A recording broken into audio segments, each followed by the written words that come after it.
In the news this morning, Anambra government intensified the silting of drainages to prevent flood devastation. Justice Reform Team cautions youth against sexual offences. Federal government introduced new e-yellow card. Influenza kills over 200 people in Australia. Hello, good morning and welcome to the news at this time. I am David Okwasile. The Anambra State government has commenced the silting of the drainage channel along the Nise-Amobia-Nibo Road near the Governor's Lodge. The Commissioner for Works, Mr. Marcel Ifejiofor, who inspected the pace of work on the project, said that it was in line with Governor Willie Obiano's directive. Correspondent Ngozi Obileri reports. When ABS arrived at the site, a heavy-duty machine known as swamp boogie was seen cutting away debris and other particles from the drains, thereby creating a wide space for free flow of water. Speaking after inspecting work on the site, Mr. Ifejiofor said that the move was to give commuters clearer view of the road so as to avoid the ugly incident that occurred last year when a little girl was drowned in the drain during an accident. The commissioner said that the 2-kilometer drainage channel will terminate at Nibo, calling on all communities within the axis to give the contractor necessary support. Mr. Ifejiofor called on residents of the state to put an end to dumping of refuse inside gutters, especially in view of the envisaged flood this year, so that the drains will allow free flow of water. It's essentially directed that we widen the channel, we deepen the channel so that water will have free flow. We started last week, and the job is about 2 kilometers. The contractor is Macmos Nigerian Limited, and they are doing very well. On his part, the site engineer, Mr. Jacob Inaini, assured government of quality delivery and promised that he will complete the work by August this year. We assure His Excellency and the people between now and the end of August that this job will be finished. Because it's a tedious job. We are going from here, from beginning from Nise here, down to Anambra to Nibo Junction, behind God. From the Nise axis of Nise-Amobia-Nibo Road, I am Ngozi Obileri for ABS News. The Anambra State Justice Sector Reform Team, a non-governmental organization, has charged youths to shun acts capable of leading them to sexually related offenses, as the law is very vocal on the attendant consequences and punishment. The group visited Community Secondary School of Uno in Oka South Local Government Area. The correspondent Theophilus Ukoha reports.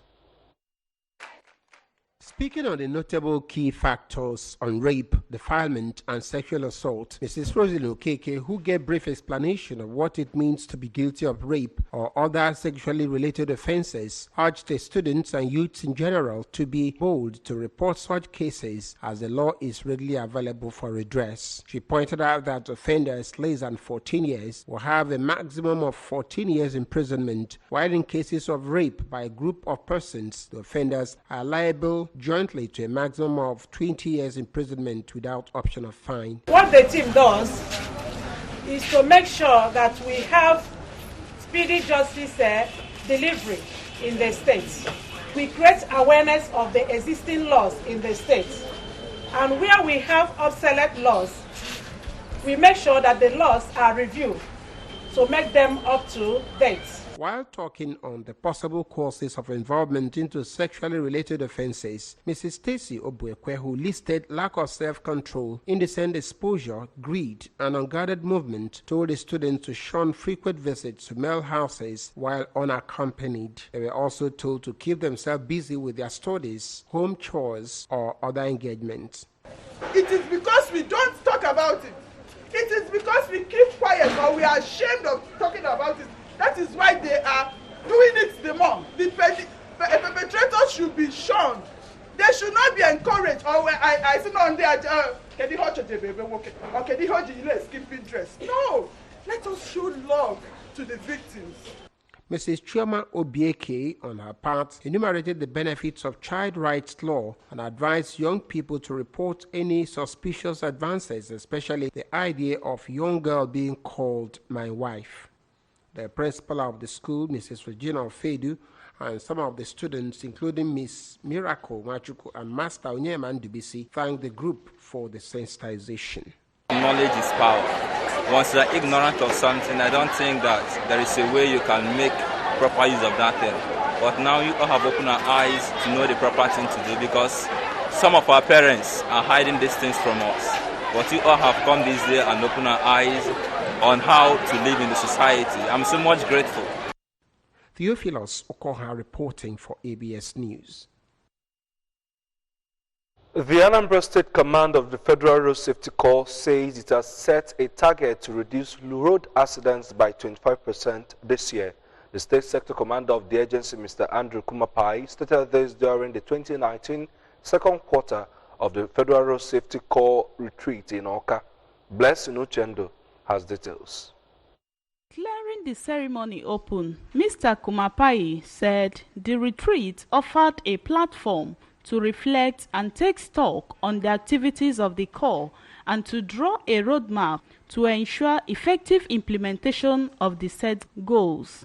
He disclosed that the command has received a memo from its headquarters in Abuja directing that from 1st of August, all commands should clamp down on tricycles and motorcycles operating without registered number plates. As the uniform arm of the Federal Road Safety Commission, our role in actualizing the mandate of the Commission is to involve policies and programs tailored towards making the highway safe as enshrined in the Federal Road Safety Corps establishment 2007.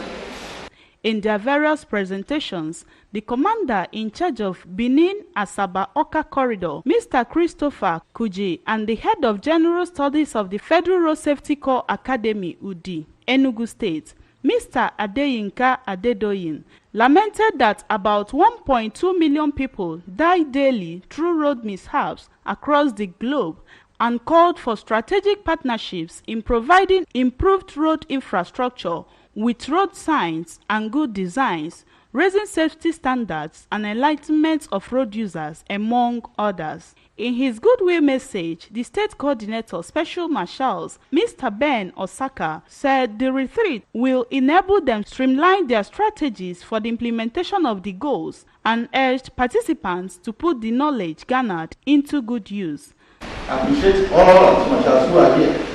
And I pray not only those to listen and then go back and start always up and start doing as we are doing. Let that be changed. The theme of the retreat was visibility as a panacea for road traffic crash and fatality reduction on Nigerian roads.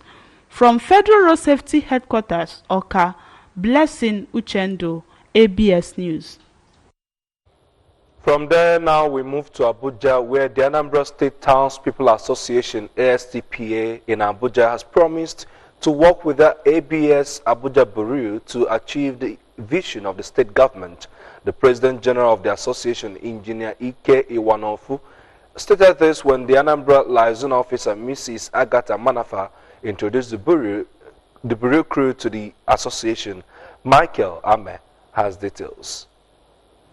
Introducing the Abuja Bureau crew to the executive member of the association, Ms. Manafa employed all Anambra citizens in Abuja to assist the crew in all possible ways to ensure that they succeed, just as the liaison officer has done by providing them with an office space, logistics, and introducing them to various stakeholders. She disclosed that the association has adopted the Anambra Walk for Life exercise and that the Abuja version may kick off in the last Saturday of August. ASCOF is mainly about the stakeholders. The grassroots,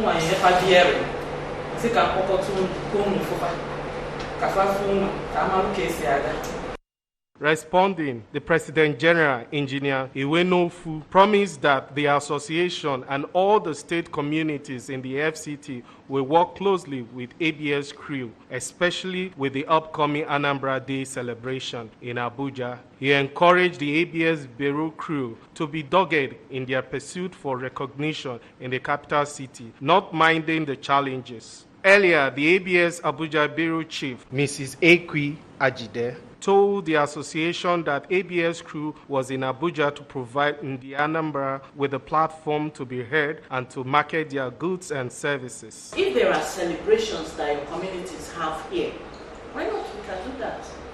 And we can celebrate individuals of your community here. That's the promise. Michael Ame, reporting for ABS News. If you're just joining us, you are on to the breakfast news on ABS television. Still to come on the news, federal government to introduce new e-yellow card. Influenza kills over 200 people in Australia. These are more stories after this break. Stay with us.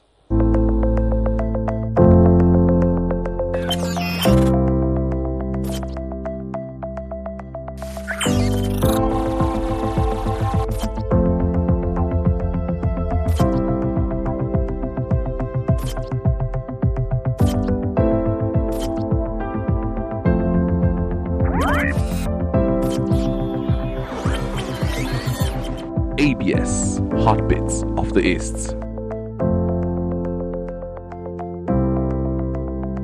Welcome back to the news. The federal government has announced its plans to phase out completely all old versions of yellow card and replace with a new e-yellow card with effect from Monday, July 1. Permanent Secretary, Federal Ministry of Health, Mr. Abdulaziz Machi Abdullahi, who disclosed this in Abuja, said the introduction of the new e-yellow card, otherwise known as International Certificate of Vaccination or Prophylaxis, ICVP, was to address the issue of fake yellow cards that has hitherto constituted a source of national embarrassment. He noted that the new card has enhanced security features that could be verified anywhere in the world by scanning the barcode or checking the card number on the yellow card portal. Abdullahi said with effect from July 1, the new e-yellow card could be the only valid documented proof of vaccination against yellow fever. Electricity consumers have urged the federal government to review the power sector privatization that led to the handing over of the power assets to private firms. Responding to excuses of cash crunch by electricity distribution companies, DISCOs, as reason for the news or for the slow pace of metering customers in the country, the Secretary General, Network for Electricity Consumers Advocacy of Nigeria, NECAN, Mr. Uket Obunga, said the major reason for the privatization of the power sector was that the federal government had no financial capacity to run it. He wondered why the DISCOs should cite excuse of cash crunch, the same reason for which the entities were sold to private investors who were presumed to have the financial, management and technical capacities. Obonga called on the federal government to embark on a total review of the models with which the Bureau of Public Enterprises, BPE, privatized the power sector entities. And we now move over to Australia, where the death toll from Australia's flu season has passed 200, with the authorities warning that the worst is yet to come. According to the data released separately by Australia's 6 states and 2 territories, at least 228 people have already been killed by the flu and more than 100,000 have been infected, compared to only 58,824 in 2018. More than 100 deaths and 49,000 cases have been reported in New South Wales and Victoria, Australia's 2 biggest states, since January alone. In South Australia, where the population is approximately 1/4 of the size of Victoria, there have been 18,005 confirmed cases of the influenza and 44 deaths. And now to Egypt. After booking their place in the knockout stage of African Cup of Nations in Egypt, having beaten Burundi and Guinea 1-0 apiece, the Super Eagles are leaving no stone unturned in their quest to amass the maximum 9 points as they play their final group game against Madagascar at the Alexandria Stadium today. The Super Eagles started their African Cup of Nations campaign on a cheeky note against Burundi last Saturday, but managed a narrow 1-0 win courtesy of a Dion Igalo's strike. With an improved performance against the Guineans on Wednesday, it was also a narrow win through an unlikely scorer, Omero, to make it 6 points from 2 matches and a place to the second round of the competition. However, to maintain the winning mentality, the Super Eagles are set for another win in their last group game against Madagascar. Reacting after the victory over Guinea, Nigeria's team manager Ganatura expressed satisfaction with his team's display against the Churi National, and he is now aiming to end their group outing on a high against Madagascar. Remember that you can follow news and programs on ABS from any part of the world by liking our Facebook page at ABS Radio Television. Subscribe to our YouTube at youtube.com/ABS Radio TV Online. Follow us on Twitter at ABS Radio TV and on Instagram at ABS Radio TV. You can also log on to our website at www.absradiotv.com. And that is the news this morning, but before we go, here are main points again. Anambra state government has intensified the silting of drainages to prevent flood devastation. Justice Reform Team has cautioned youth against sexual offences. Federal government is to introduce new e-yellow card, while we told you that in Australia, influenza has killed over 200 people. And that is the news. I am David Obokwasile. Stay with us as our normal programming continues for the day.